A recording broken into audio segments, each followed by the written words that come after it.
Why almost?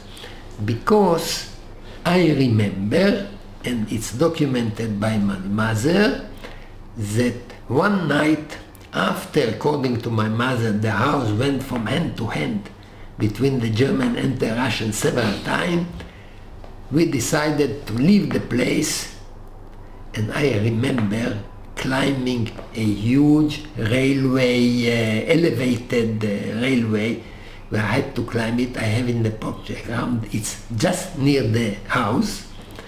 It's very rare to see an elevated railway. Normally they are in street level. So I had to climb it, and I was then about 4 years old.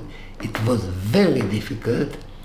I remember that there was a wire along the railway, and I was warned not to dare to touch it because it electrified. So now I know that it's for moving the rail. Maybe it was electrified, I don't know. And they were killed people on the rail because it was elevated, so it was good target. So we went there through the night and so on. So I enjoyed the day. And did you have enough food when you were staying there? My mother was in charge of supplying the whole food for everybody in Budapest. I am sure she cared for us, not exaggerated, but the minimum we had. I still remember that I was, we say, great desire to more and higher quality food when I met my father in early 46. So the shortage in Budapest, I don't remember the shortage, but I remember everything I had to eat when I left Hungary. Because in Slovakia there was food, in Hungary was a big shortage. And during the siege there was really hunger, people starved. In Slovakia, everything was available. Can I ask, did you ever find out why they decided to take you and your brother? Please? How come they decided to have you and your brother in their home? Because it was... First of all, they knew the family. I believe that my parents arranged for them the flat. It was a new building built by a relative of us, and properly my parents arranged for them this flat because it was new, and she worked, the woman worked for the family for many years, and we knew her and was in good relationship that was smooth, and of course they were paid. And my mother sent them every few months money or packages or presents, even though she was very short with money because the government took care that the family will not have any extra money to be able to publish a piece of paper about Yoel's mission. And therefore Yoel was unemployed from the moment he arrived here, and Hansi could find a job only in the social work department in the municipality of Tel Aviv, which is, as you know, very poorly paid. So, but let's go to the story. Yoel arrives in Istanbul, first attempt to thwart his mission, denying visa. The second is more interesting,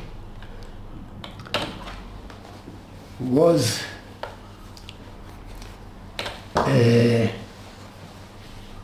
reporting to the Americans that Yoel is not reliable. And this was done by a sophisticated method.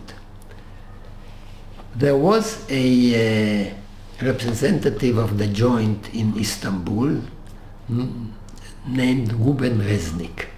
He was new there, and he was not familiar with all what happened during the year, so he knew nothing about Yoel. When Yoel arrived in Istanbul, he was asked by the American ambassador Steinhardt in Ankara to make a report about Yoel's mission. So he wrote a report and he said that I have several interviews with Yoel, not even one. How do we know it? Because no one reported about such an interview, and because we know that Yoel was sent to the joint. If he knew he had a representative of the joint available there, all his mission would have a different shape. But he had no interview with this representative. Probably what he calls interview, he was attending meetings of the whole group of the Jewish delegations there with Yoel, probably ask one or more, without Yoel's knowing that he is representing the joint. Anyway, he said interviews. No such interview ever happened, no one reported it.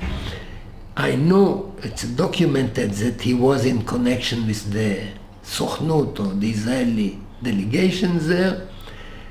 Yoel was looking for the joint and he said it directly to Sharet when they met later in Syria, that he was sent to the joint. As he met represented a joint in Istanbul, he wouldn't go to Syria. So that's the proof that he was unaware that there was a joint representative. And he says that he has consulted people who knew Yoel in Istanbul and in Budapest. Just a moment. How could you consult people in Budapest? The only way by telephone. But there are very few people who had telephones Jews who had telephones in Budapest. Who had telephone in Budapest at that time? Kraus had telephone. Kastner maybe? Kraus had telephone. And based on his impression from the interviews and from what he heard from those who knew her, he thought it is not as reliable and as honest as others tend to believe. So that second attempt to thwart Yoel's mission. Later on, the Americans are not very satisfied with this report, so they sent a special envoy from United States to learn about Yoel's mission. When he arrives, Yoel already arrested in Cairo. He insists on seeing Yoel. The British refuse, so he sees the British local minister, Lord Moyne, in Cairo, shows him a letter saying that the president is interested in the Yoel's mission. So he got the permission to interview Yoel, and then he wrote that he see no sight of evidence to the negative impression of Reznik. So that was the second attempt to describe it as not reliable. But can I ask, why would the joint do that? Why would Reznik do it? I don't know. I can guess, but I am not going to guess here. They made, it seems as if they made deliberately anything to thwart his mission. The reason, maybe I can suggest you a book that maybe you will agree with it, and we can speak about it later, not for recording now. So that was, Reznik report was the second. They tried to convince the Americans not to be involved, not to help the Jews. By the way, the Zionist leadership in the United States also worked against the establishment of the War Refugee Board, who sent, for example, Wallenberg to Hungary.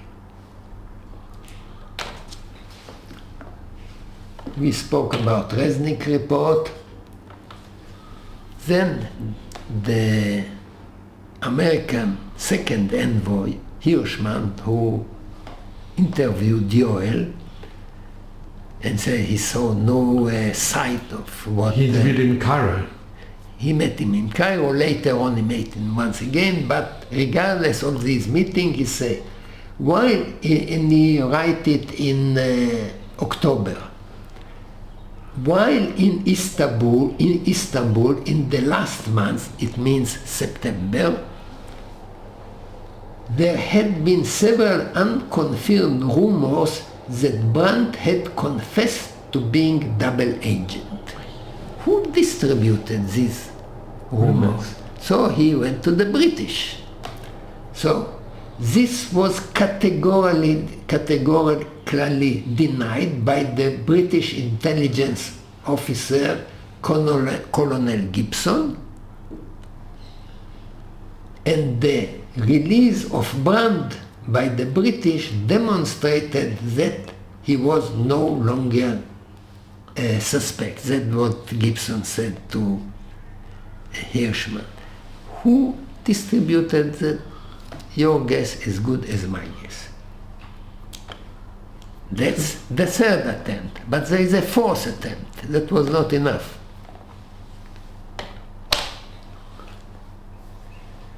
On the 6th of June, Resnick's report and other information reaches the War Refugee Board in America, and on 6th of June, do you know what happened on the 6th of June 44? D-Day. The 6th of June... it was D-Day, that's right. The most important issue on the desk of Morgenthau, the minister responsible for the War Refugee Board, the main discussion is about Yoel's mission. 2 days after that, they informed the president on the 8th of June. On the 7th of June, Statinius from the State Department informs Goldman, one of the leaders of the American Zionists, Nachum Goldman. Yes, Nachum, to inform him about Yoel's mission. And here I have two references to say. Goldman definitely did need to give the advice that he did, advice that he must have known would doom the prospect of accepting the offer. He told Statinius the US had to tell the Soviet Union. She said he must have known it would doom the attempt to save Jews. That's what American historian, what Bauer says. Nachum Goldman, a European Jew, intelligent, not from the East. No, we are Europeans, we are better than the others. This smells like anti-Semitism for me, racism. A European Jew, not a Jew, immediately understands Chertok's policy of negotiating for the sake of negotiating. And upon hearing the proposal from the new Under-Secretary of State, Edward Statinius, Jr., on June 7th already, advised him along these lines. Tell the Russians, doom the... By the way, Sharet didn't made up his mind regarding the mission, so he could understand Sharet policy because there was still no Sharet's policy.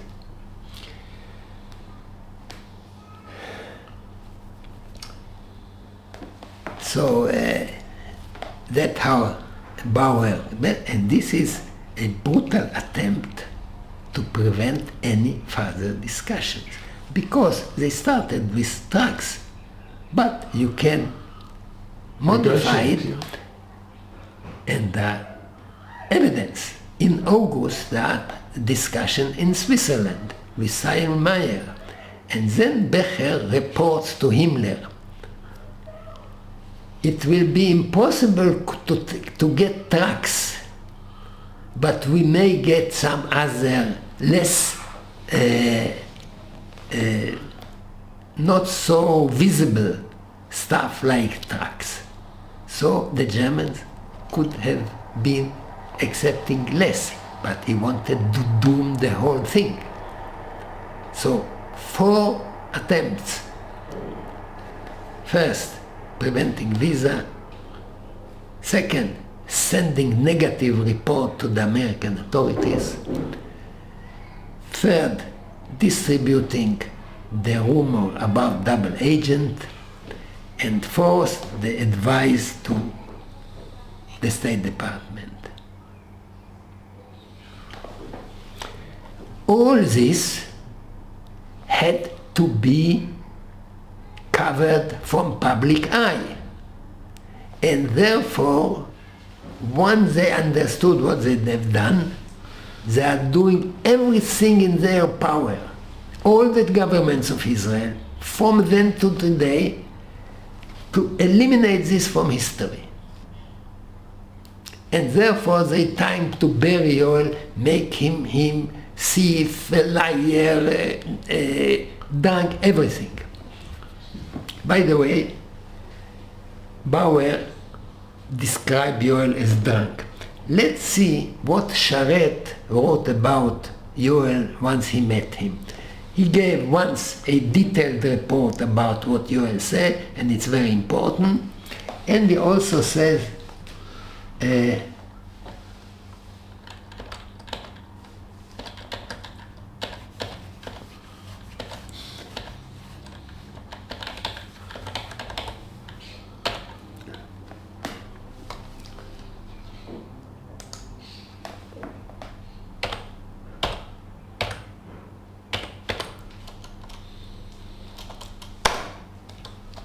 Where did Charette meet with Yoel? Was it in Syria? he met Yoel in Syria. Here is what Charette wrote in a telegram after meeting Yoel. Interviewed him Sunday, means June 11, 44, not 45. 6 hours. Found him 100% reliable. This is Moshe Charette. Moshe Charette was deeply impressed by his purity, character, spirit, self-sacrifice, factual exactness, soberness. You may know what soberness means in English. That he was not drunk ever.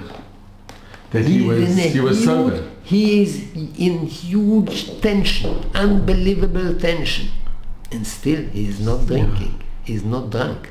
But for Bauer and all the Israeli historians, Yoel is drunk, of They course. put that he died of cirrhosis. That he, When they said the cause how he died, when he had the heart attack, they added cirrhosis. that's the kidney disease. No, cirrhosis is the liver. He has no liver problem. But they wrote it. Yes, but this is a lie. He suffered from diabetes. But not cirrhosis. He liver. suffered from angina pectoris. And the diabetes was caused, that's the way he evaded the Hungarian work battalion. So can I ask you, Danny, Moshe Charette became the Prime Minister. When he was the Prime Minister, couldn't he have rehabilitated? Rehabilitated, he was terrified that this will be revealed what happened. And therefore he did everything in his power to prevent Yoel from testifying. And the state of Israel But he admitted him. But Charette had met Yoel and he wrote a very positive report. at the time. But later on, when Yoel realized that his mission was, Yoel became angry and blamed the Sochnut for handling the case not as they should do. There's no acceptable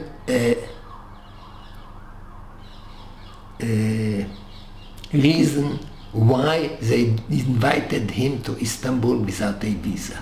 Yeah. That's a crime. Crime that caused thousands of Jewish lives, if not tens or hundreds of thousands. This is a crime. The way it was handled is a crime, or a unbelievable stupidness. Since then, all the history is a cover-up for this failure. Now, And this Moshe Sharet report, I have it. where can one find it? I have it. Everything I have. Where was it published? Was it? It was not published, but I have it in the documentation of different. I have the original telegram. Everything I collected, I have it. I have Resnick report, I have Hirschman's report, I have Sharet reports, both the report about the discussion and also this. And after he did this report, did it have any effect? After Sharet wrote this report? No, the British almost immediately worked on blocking any effort to save Jews. They opposed any effort to save Jews. I think one of the reasons they were scared that they would come to Palestine. Exactly. The Russians also opposed. The Americans did their best. But let's go another. After that, that's yours.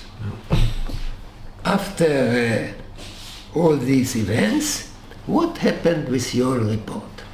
So, as I told you, on the 6th of June, it was on the table of the minister in charge of rescue affairs. On the 8th of June, it was on the table of the president. Later on, in mid-June, they get a telegram from Switzerland, from Harriman, the ambassador there, with the representative of the War Refugee Board there, with a detailed document that proves every detail Yoel said. For example, the figure 12,000 people a day will be transported to Auschwitz is only from Yoel's report.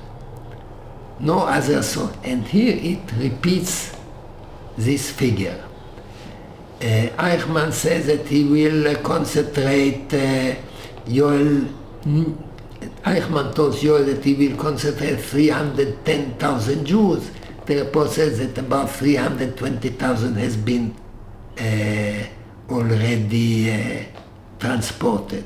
So everything matches what Yoel's report says, and is recommended to bomb the railroads to Auschwitz and other places, and to pressure the Pope to put pressure on Horthy, the Hungarian, to stop the deportation of Jews from Hungary. Now here, people invented the Auschwitz report. The Auschwitz report, according to Israeli reports, claims that the report was prepared in order to warn Hungary, Jewry, from what is waiting from them. The fact is that Hungary is not mentioned in the report. And those who fled Auschwitz, Verba and Wetzlar, knew nothing about Hungary and mentioned nothing. The connection is made by mistake, because Weissmandel wrote in end of May or early June to Freudiger in Budapest that sent him the report and said, now it's your turn. So you don't have to read Auschwitz report. In Budapest, people know that 6 million Jews has been already murdered, because that's what US says to Sharet. It means that was known in Budapest. And when Weizmann, now it's your turn, it's not because the report, it's because the Germans invaded Hungary. So the Auschwitz report has no effect. Further, on the 28th of June, the Americans warned Hungary, if you continue with the deportation, you will pay for it. The Hungarians continue with the deportation. The Pope warns Horthy. The King of Sweden talked to Horthy, but it does stop the deportation. Then the Americans make the heaviest bombardment of Budapest on the 2nd of July. With about 1,000 aircrafts. That convinced Horthy to stop the deportation, and that's the way for at least part of Budapest population to survive. In Israel, they try to connect it to the Auschwitz protocol, which has hardly any effect in Washington. Yoel's report is mentioned many, many times. So that's how everything in the history of the Jewish activities in the Holocaust is modified. Now, if we leave for a moment my family's history, just as an example, for years everybody here knew that the uprising in Warsaw was made by Anilevich. And those who were interested knew already in the 60s and 70s that the main uprising was not Anilevich and not the socialists, but the revisionists. It became known only when a strong politician... Because Moshe Ahrens, Flags over Warsaw. I have it in a book. He published it, I think, in 2001. Actually, he spoke at the Great Synagogue about... He spoke about flags above the... Flags over Warsaw. Over the ghetto. Over the ghetto. I was there at the evening when he spoke. Now, I have all this written in a book that was published in 1977 and written in the 60s. So it was all known, but the government covered it. Now, who is the big hero, Anilevich? We had kibbutz of him and so on. He died in a bunker, hiding with 50 armed fighters. This is the big fighter, this is the glory, hiding, not daring to go out and fight when you are armed. 50 people.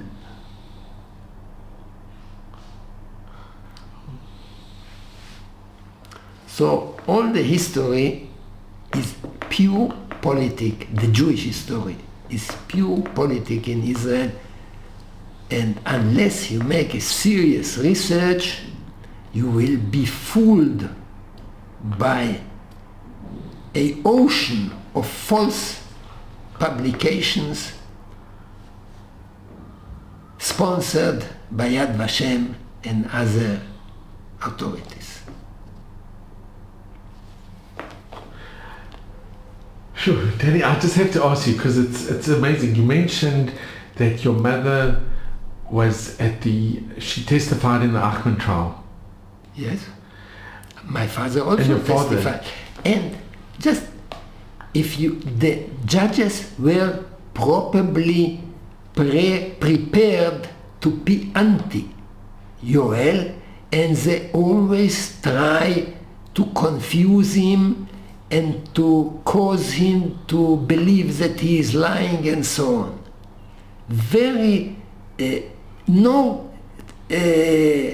No witness was treated this way. Only your parents? My father. Your father? Did your father and your mother, did they speak to you when they saw Ahmed at the trial? Was it difficult for them to go to the trial or to be at the trial and to give witness? First of all, the first question is, why were they not, especially Hansi, brought to identify him? Because she was the last people to actually know him, to see him. Kastner was not alive. Yoel left earlier. She was the only one who saw it during the war in Budapest. She was not called to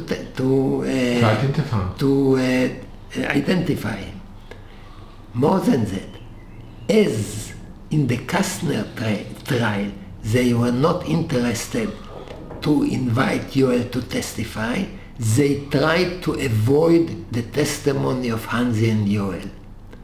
And in the Eichmann trial as well. But it was so obvious that it is so important, so they couldn't do it. And after long hesitate, toward the end only, they were invited to testify. Were your parents in the Kastner trial? Yes, both of them. They testified in the Kastner trial? That's the time that the story of my father's mission was become known to the public. And that what was so frightening to the government, and that what the book here I told you says that Sharet was terrified from the thought that Yoel will testify, not because he suspected that Yoel will lie, because he suspected that Yoel will say the truth and reveal how his mission was thwarted. That was terrified Sharet.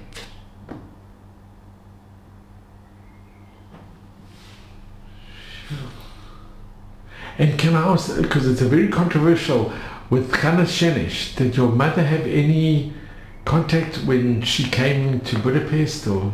That's a shameful story. It's a terrible story. It's a shameful story from the part of Mrs. Shenesh. Why should Hansi go to the jail and bring a package to a British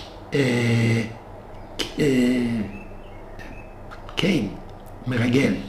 Like a spy? A British spy. Why shouldn't the mother bring the package?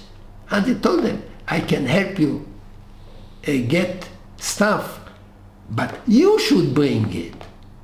Why Hansi? Because she tried to involve as many people as possible. Hopefully this will help. Why should Hansi be involved in bringing packages to a British spy? Give me any answer you wish. That's crazy.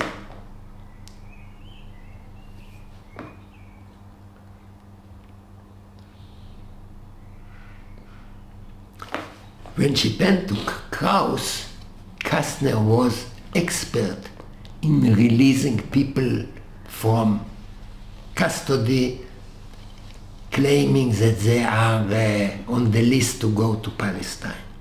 He has their contacts, he was fairly good in this. And therefore, really at the beginning, she turned to Kraus. And he gave the name of the assistant of Kraus, who was in charge of the glass house. And he asked the mother for money in order to help her daughter. By mistake, she mixed the names Kastner and Kraus and blamed Kraus for this. But the address she gave and the men he met there were Kraus' address and Kraus and HaShomer HaTzair stuff. And he got a Jewish rescuer. Oy, oy, oy, it's so sad. Did your parents ever speak to you about when they saw Ahmed? How was their feelings when I they saw was him? then in a officer's course in the army, and I was not really present at home, and I was not able to follow the trial. So I knew very little about the reaction. From time to time when I went home, once he was caught, they were waiting for invitation to testify in the pre-hearing of and no one called them.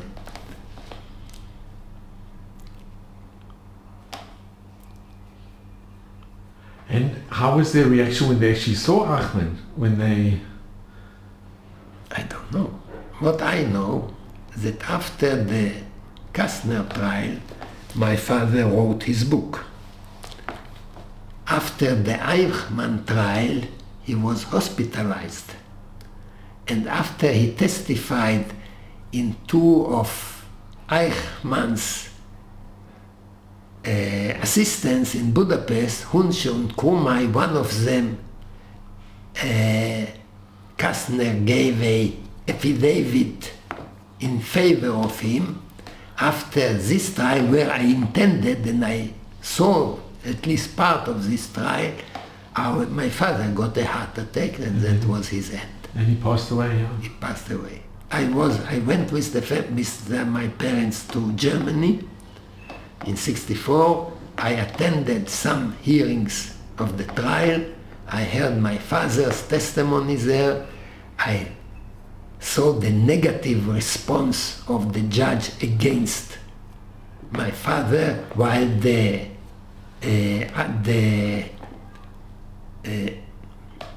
suspects were Mr. and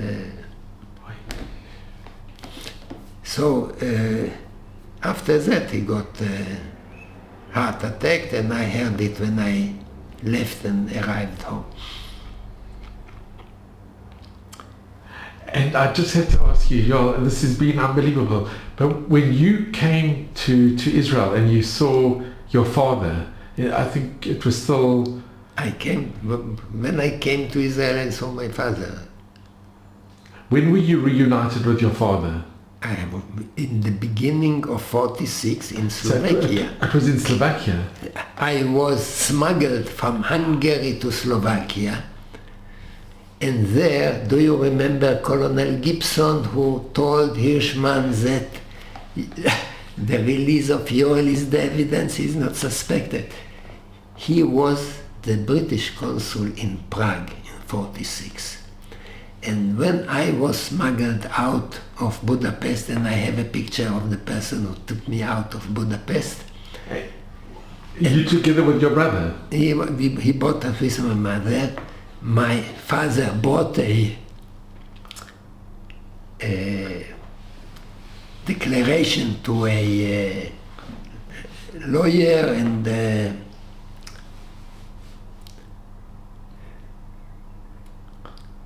there's a lawyer and those who officially certifies document. Commissioner of Oaths? He had a certified document from a lawyer that these are his children to the British consul in Prague. And the British consul in Prague felt very bad about the British behavior in Yoel's affair, and as a favor of Yoel, he wrote my brother and me into Yoel past papers as if we left the country with him. So we arrived in Palestine in '46 as returning people. And do you remember being smuggled out of Budapest? Yes. Were you together with your mother when you were smuggled? No. My mother left Budapest earlier. She was accepted to a course in Switzerland of treating handicapped people. And since Hungary was full with handicapped after the war, and she was an employee of the International Red Cross, she went on behalf of the International, with recommendation of the International Red Cross, to Switzerland to learn how to care for handicapped people. And that's what she did later for the municipality of Tel Aviv. He worked with handicapped, he worked with orphans. And where did you stay when she went? When she went, I stayed maybe with aunt, maybe with friends of the family. I was a ping pong.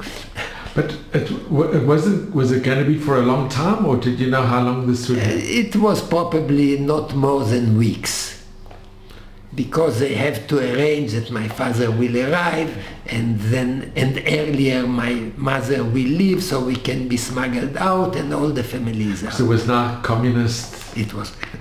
Prague was not as communist as Hungary yet. Prague became the Iron Curtain fall on Prague later. And how was the reaction when you saw your father? You hadn't seen him for a few years. 2 years. 2 years. How was the interaction when you saw your father? I know that he ordered a nice meal for us, and I still remember the meal. And did you cry when you saw him? Was it very emotional? I don't know.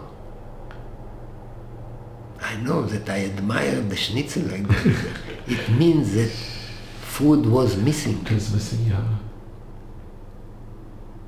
So that's what shows me for sure that we were in shortage of real food. And later on, I was hardly expected to the Israeli army. Underweight, extreme underweight. And to be together reunited as a family?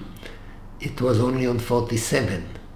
When my mother arrived in Israel, she had to wait until 47, only then she got a certificate to go to Israel. Because there was the white paper, yes. The British wouldn't allow. So that's the story. So I have to ask you, this has been, there are no words, there really are no words, because what you have told us it's the truth that has been hidden. It really has been hidden. Yes, it deliberately. And it's painful. It's very painful. No, there is an encyclopedia of the Holocaust. In Hebrew, 5 volumes, in English, 4 volumes. Hansi is not there at all. She's not in the encyclopedia? Not in the encyclopedia. Why? Because they would eliminate Yoel as well, but they couldn't because it's too well known around the world. For Yad Vashem, Yoel doesn't exist. So if I could ask you, what message have you imparted onto your children and to the future generations? I know you've written this most incredible book, which I think any historian... The message is too pessimistic, and I'm not going to tell you now.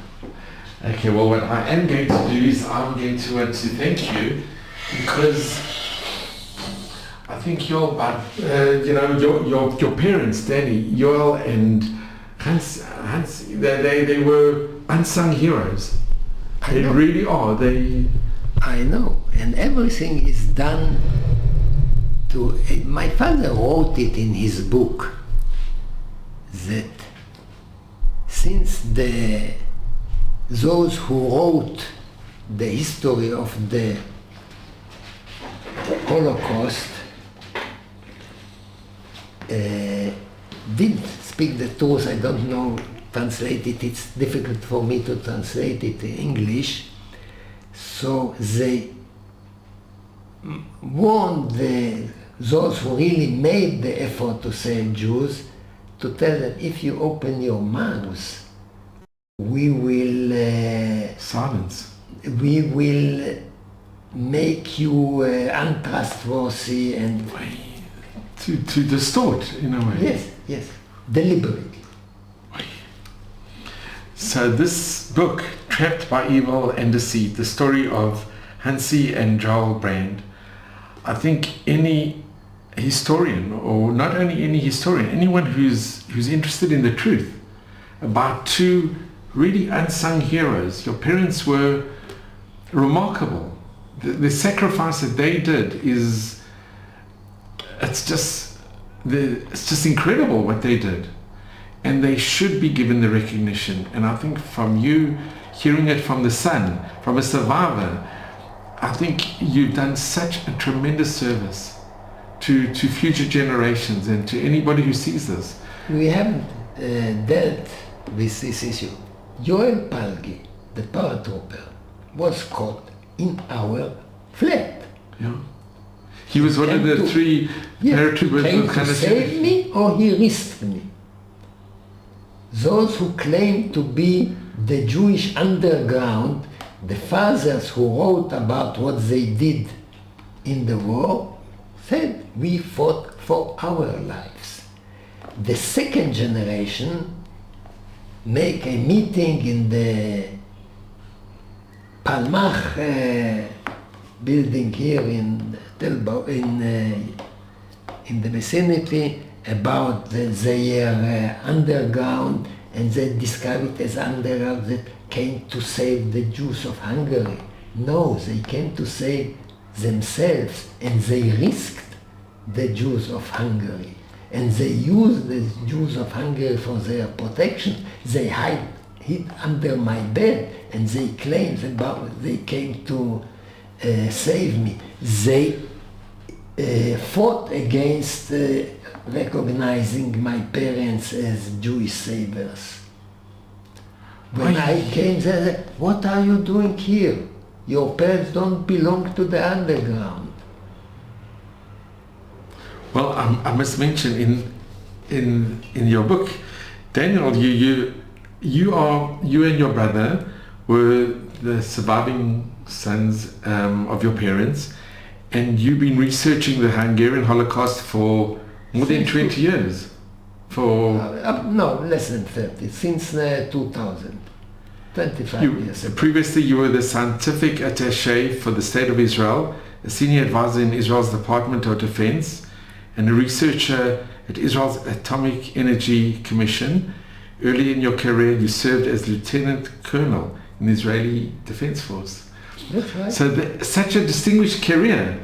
And you know what I found amazing, that you have served this country exemplary, with distinction. Best, like my parents, I did my best to save this country and this nation and the Jewish people, because I was expecting,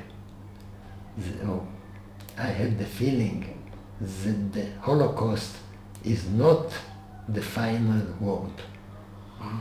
We still have to rethink our behavior. Well, I want to thank you from the bottom of my heart. This has been, there's 8 million, there's no words. They really are not. I hope you make a good use of it, and I hope to get a copy. Absolutely, and I want to show, if you can talk about these two pictures, these original pictures were made by someone who became famous later. I can't. This is a picture in 1945. Yes, it's written there. I was at the age probably of 5 at that time, because it's summer. Do you remember sitting for the picture? Yes, I still remember carrying the hose. It was a discussion. I don't sit there without the hose. And here's a picture of your brother.